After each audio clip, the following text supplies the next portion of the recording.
Chapter 49. If Black had been human, Dunn would have locked her in the brig. Or maybe even vented her into space. Well, not really, but he would have threatened both. She hadn't asked permission to fire munitions. She hadn't warned him she was going to do it. She just had. A normal ship's AI wouldn't have taken the initiative. Instead, it would have informed him and suggested a course of action. While he waited for the skiff and the SV-52 to return to the cargo bay, he connected with Black through his block, and the AI's presence immediately filled his mind. Once again, she appeared as a slowly pulsing rainbow of colors. Yes, Captain. What did you do?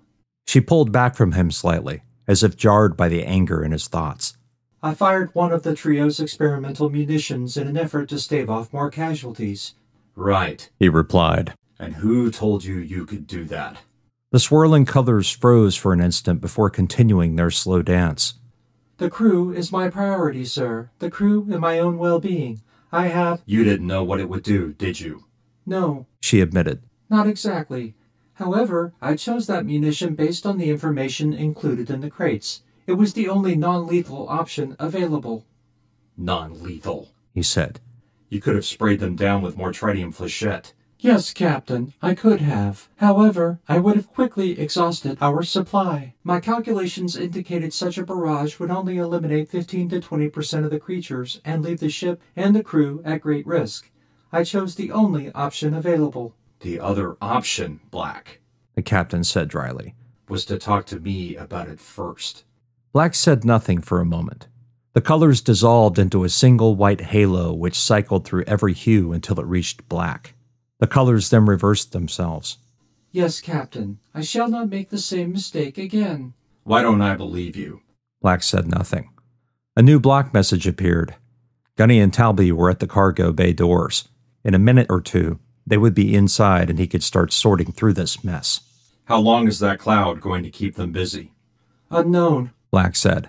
The CO2 is rapidly dissipating. The molecules will continue to spread and lose cohesion. I am uncertain how the creatures will react to the change. According to the ship's outer cam feeds, the creatures are feasting on the CO2 in a frenzy. After consuming the available CO2, they may search for other sources. Dunn frowned. Other sources, he echoed in a dead voice. You mean us?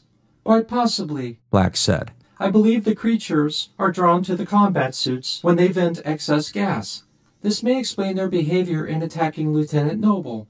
It may also explain their current activity. What do you mean by that? Black paused. Dunn imagined the AI was composing the right words to say so he could understand the situation. Or maybe she just wanted to keep from scaring the hell out of him. The creatures were somewhat dormant upon our arrival. That has changed. An image appeared through the block connection. Mira's hull, the area they'd first surveyed, loomed as large as a horizon. When we first arrived, the pine cones, as you call them, did not move, did not react to our presence. Neither did the starfish. In some way, our presence brought the creatures out of their hibernation. Okay, I get that, he said. And you think it's the CO2? Possibly, or more likely, partially. So if we shut off the venting? I do not think that will make a large difference at this point in time, Black said. As I said, I believe the CO2 is partially responsible. Dunn's stomach sank. The way Black had said those words left him cold. And the other possible catalysts? It is quite possible their activity increased due to the abundance of photons in the area. Photons? Dunn's frown deepened. You mean light? As Mira entered the solar system, the ship would have been bathed in Sol's light, as it is now. Before that, the number of photons hitting the ship would have been very slight. With each kilometer closer to Sol, the number of photons increases.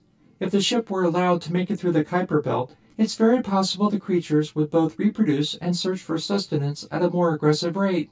Photons? Dunn said. Is that why the trio wants us to crash the ship into Pluto? I believe so, Black said. The beacon is a much more powerful source of photons than Sol, at least from this distance. If the beacon is trapped on Pluto, the creatures will remain there as well. I believe those are the trio's conclusions. Dunn tried to imagine Pluto infested with starfish, pine cones, and dozens of species they had yet to see. If they turned off the beacon before sending it to Pluto, the creatures wouldn't follow it. If they somehow managed to disable the beacon after it hit Pluto, would the creatures stay where they were?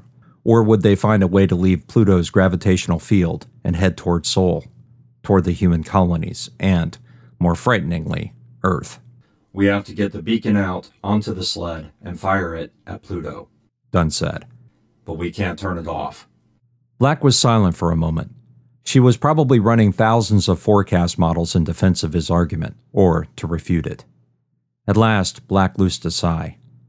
"Yes, Captain, you are correct. Another possibility is that if the beacon is deactivated, any incoming exosolar life forms will follow the trail to Sol, and not Pluto."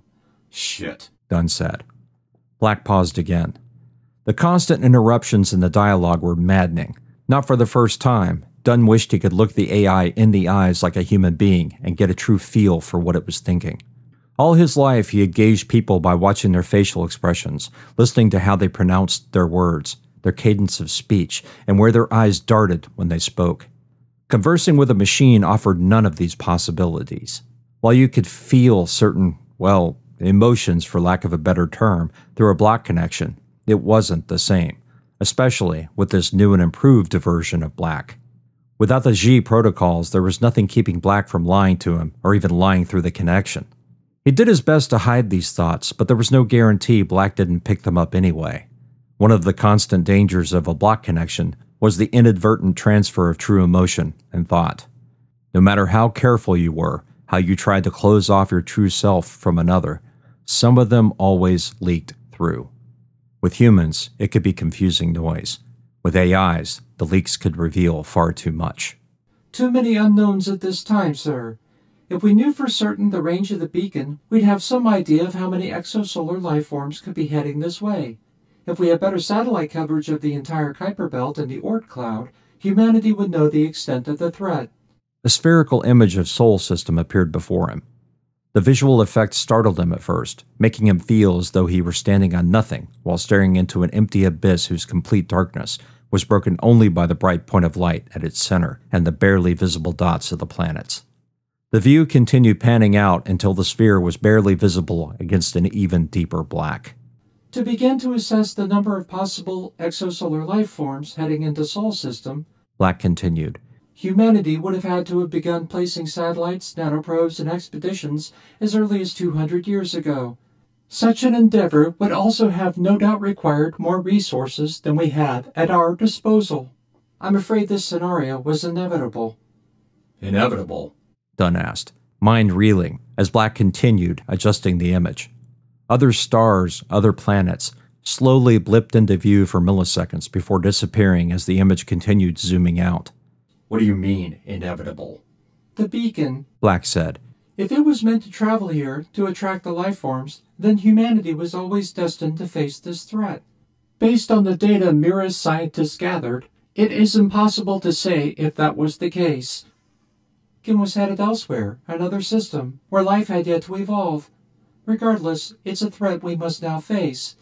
The image disappeared, replaced by a view of Mira floating through space, the much smaller S&R Black at its side and trailing it by a few kilometers. He could tell the damage was digital in nature, manufactured by the AI, but it might as well have been real. The image zoomed out, just as the model of the solar system had, until several new objects appeared. Irregularly shaped forms materialized out of the shadows, their details all but hidden by the Kuiper Belt twilight. "These objects are approaching, Captain," Black said. "We have very little time before they arrive." "Can you see what they are?" "Not yet. Black admitted. Mickey is sending me updates every few minutes, although there is an 8-minute time difference from his transmissions to my reception. He has trained all of PEO's telescopes and instruments on these phenomena. Within the next 20 minutes, I expect we will finally receive images with enough detail to know what we are facing." Dunn shook his head. 20 minutes. How close will they be to us by then? "We will have roughly 10 minutes of lead time before they begin a final approach." "Fuck me," Dunn breathed. 30 minutes until we might be under attack. "No, sir," Black said.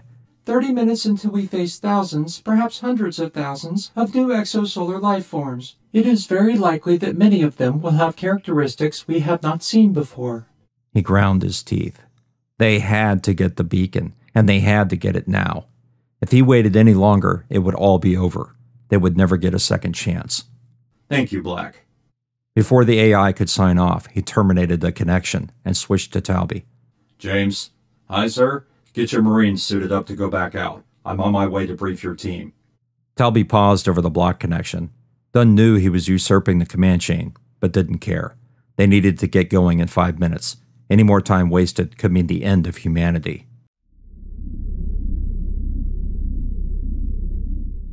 Chapter 50. Talby stood by the SV-52 with his helmet in the crook of his elbow. Copenhaver stood next to him and a little behind him, her back practically leaning against the support craft. Dunn was on his way down and he'd sounded panicked, although Talby could tell the captain had tried to hide it. Why else would he brief them in the damn cargo bay? What the fuck is next in this shit show? After escorting Gunny's skiff back to the ship, he and Copenhaver had performed a brief sweep around S&R Black to ensure they were still clear of exosolar lifeforms. While they didn't see any of the pine cones or starfish hanging around the ship or attached to its hull, they did see something else on Mira. The creatures had apparently lost interest in the munition cloud the Black had detonated. The starfish had begun hunting the pine cones, but the large clusters had held themselves together in tight formations. He caught footage of one of the starfish attempting to plow into the cluster, but as the creature reached them, the herd, swarm, whatever you wanted to call them, canted to one side, their sharp silver claws pointed directly at their attacker. The starfish, mere meters from the clump of silver and black, waved its arms frantically and maneuvered itself to fly over the creatures, rather than through them. Once the starfish was no longer a threat, the cluster of pine cones canted once again, but not uniformly. The damned creatures had staggered themselves, some of them pointing their claws out while they rolled against their brethren. The result was a heavily armored and heavily armed flotilla of carapaces and claws. If a starfish tried to attack, it would have a hell of a time plucking one of their prey from the group without suffering some damage. Talby wondered why he hadn't noticed that behavior before. Maybe it was because he simply hadn't been paying attention. Or, he thought, maybe it was because we'd never seen them in groups this large. Assuming they survived this, he'd make sure he had a damned long talk with some scientists, or the AIs, about their findings. Talby grunted. The study of exosolar life would be much more important if the damn things weren't always trying to kill them. And now it's our time to get some payback, he thought. Gunny stood next to the skiff. Murdoch and Went had lined up next to him and stood at parade rest. The sergeant and his Marines held their helmets in the crooks of their elbows, just like Talby. This looks more like an inspection than a briefing, Talby thought. He had to smile. Here they were, an AU from Pluto, surrounded by hostile lifeforms with more incoming, and he and his Marines seemed more concerned about impressing the captain than worrying about the hazards less than half a kilometer away. But he knew it for what it was. Everyone was on edge. The recon mission, which included launching the ram, hadn't exactly been a success. The damage to Mira's aft section would make ingress difficult, but that wasn't the problem. No. The problem would be getting around all the creatures near the beacon, but Talby already had an idea about that. Lost in thought, he stiffened as the cargo bay hatch opened. Dunn walked in, still dressed in his combat suit. The Marines saluted, and Dunn waved dismissively. All right, Marines, listen up. He moved further into the bay and seemed to be scanning both the skiff and the SV-52 for damage. A grim smile lit his face. We're running out of time. We need to get the beacon, and we need to do it now. The cargo bay had gone completely silent, except for the sound of the life support systems and the ever-present hum of the fusion engines. Dunn walked to the holo projector and brought it to life. A model of Mira immediately appeared before them. A series of colored rectangles appeared on the derelict's hull. Crimson rectangles covered the rear midships as well as the aft, but the aft was by far the most crowded. Yellow rectangles surrounded the midships toward the bow. After that, small green rectangles lay against the bow. Dunn pointed at the hologram. The reds marked the largest pinecone saturations. The yellow, less. Green, even less. From the footage Black has analyzed, the creatures appear to have migrated to the aft section in much larger numbers, as if they're gathering for something. Maybe gather is the wrong word. It's almost as if they're staging themselves for some sort of assault. Talby wanted to tell the captain about the herd behavior they'd witnessed mere moments ago, but thought it best to remain silent. He'd wait until the captain told them his plan. The model spun and zoomed in on the smashed and debris-laden aft. The saturation, Dunn continued, appears to be highest near the beacon, but still it's not nearly as... He paused for half a beat before finding the right word.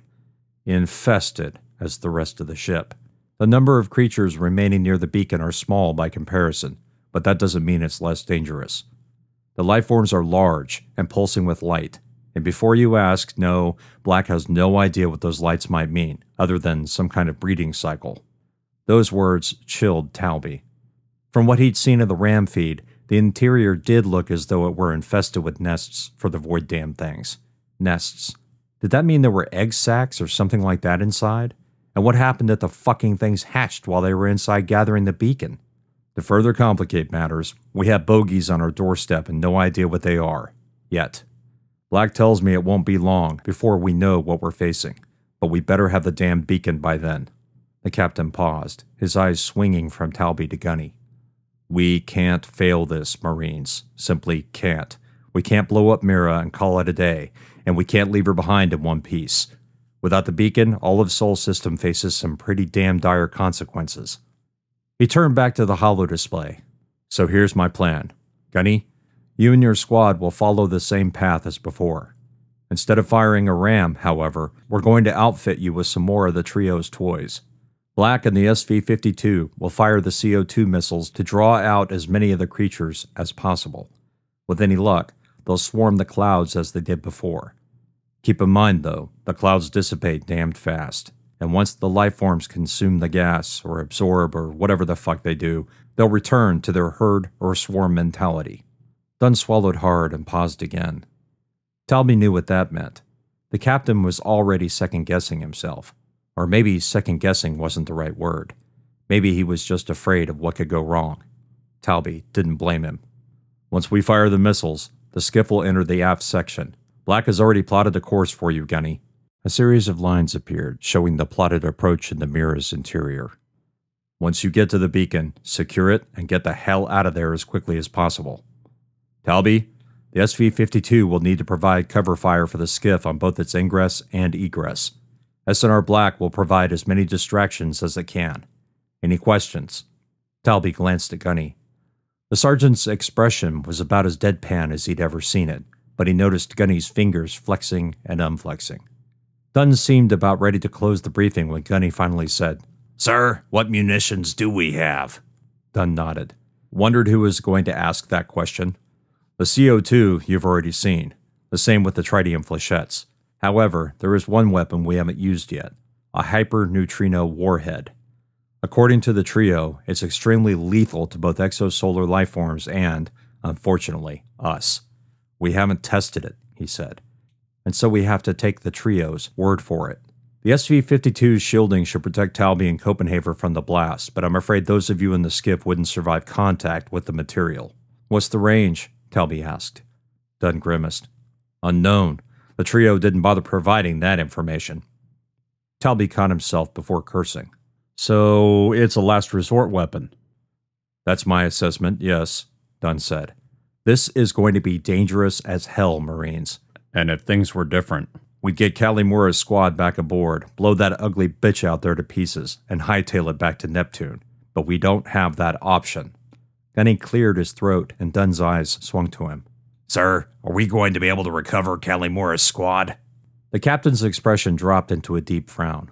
We will do our best, Gunny. Aye, sir, the sergeant said.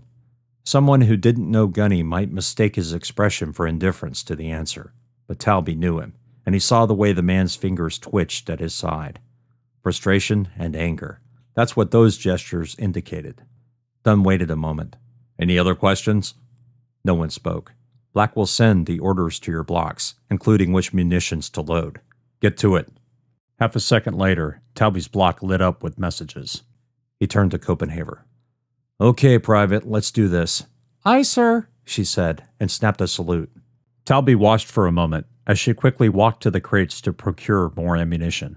He checked the list Black had sent them. Since the other hyperneutrino warheads had already been loaded into Black's guns, there were only 2 available for the SV-52. Great, he thought. We're not going to get many chances here. He initiated a block connection to Gunny as he made his way to help Copenhagen. The sergeant immediately accepted it. Aye, sir. You agree with Black's flight plan? Aye, sir.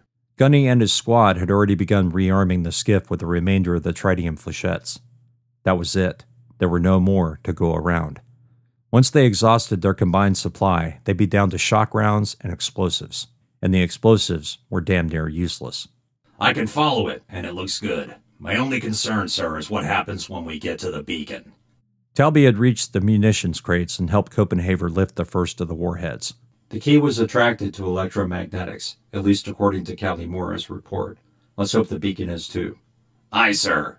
Talby and Copenhagen slotted the warhead into the fixed gun magazine. And like the captain said, as soon as you're clear, I want you streaking toward S&R Black. If you've got a herd of bogies on you, skip the cargo bay and flip to the other side of the ship. Hide if you have to. Understood, sir, although I don't like hiding. Talby chuckled while he and Copenhagen lifted the last of the warheads. I know, Gunny. Just follow your gut. Orders and guts, sir. Always do. In that order. It took less than 2 minutes to get back into the SV-52. The same with Gunny's squad. They were ready, or as ready as they were going to be. Against his better judgment, he opened a block connection to Black. The AI responded immediately. Yes, Lieutenant. What are our chances, Black? The AI paused. I do not wish to tell you that information, Lieutenant. Talby sighed as he started the launch sequence. Understood, Black. Good hunting, sir. The AI said. Yeah, Talby thought. Hunting. The only question was who was going to be hunting whom.